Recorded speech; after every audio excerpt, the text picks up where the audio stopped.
Good morning. We're continuing thinking about faith and how it expresses itself through this hall of faith in Hebrews 11. And verse 20 through 22 read this way. By faith, Isaac invoked future blessings on Jacob and Esau. By faith, Jacob, when dying, blessed each of the sons of Joseph, bowing in worship over the head of his staff. By faith, Joseph, at the end of his life, made mention of the exodus of the Israelites and gave directions concerning his bones. These three references to three of the four patriarchs, so Isaac, Jacob, and Joseph, clue us into something.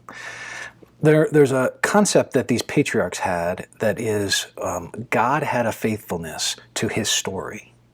So Isaac looks and he invokes blessings for Jacob and for Esau, but particularly for Jacob. Jacob then ends up worshiping over his staff as he's dying with Joseph's sons, with Ephraim and Manasseh. And he blesses them. You remember the story where he crosses his hands. And similar to him being younger, receiving the blessing, he crosses his hands and blesses the younger rather than the older, blessing Ephraim. And he did bless Manasseh, but not quite the same way. And so he gives a greater blessing in that way to the younger, mimicking what happened in his own life. And then Joseph anticipates God's faithfulness to his people who have been brought into exile. And he anticipates that they'll be rescued out and brought out in the Exodus. And so here's what I want you to see about faith. Faith has a readiness about it. That is, it has a posture of readiness where it is anticipatory that God's story is going to continue and that God's narrative in their own lives is going to continue.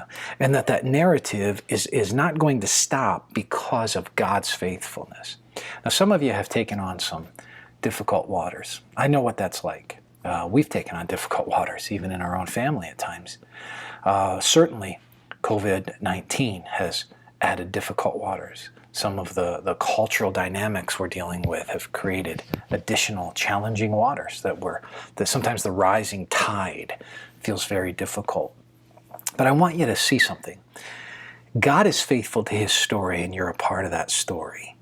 And so that means that the necessary consequence of God's faithfulness to his story is that he'll be faithful to your part in his story.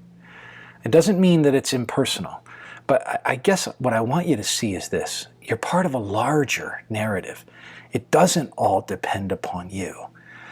Instead, God has woven his story together to include you, and you need to be ready with that posture of faith to receive what it is that God might do in and through your life. That's part of that larger story. That may mean that he calls you to live in a way that is more gracious than you maybe want to be. Maybe he causes you to live in a way that is more lean than you want to be. Maybe he causes you to live in a way that's deeper and richer in service than you want to be. Maybe it's looking and holding out hope for something that you'd like to just kind of throw the towel in. Let me encourage you that you're part of God's story. That means that it hinges on God, not you. So relax and be ready. Ready in the posture of faith. May the Lord bless you today.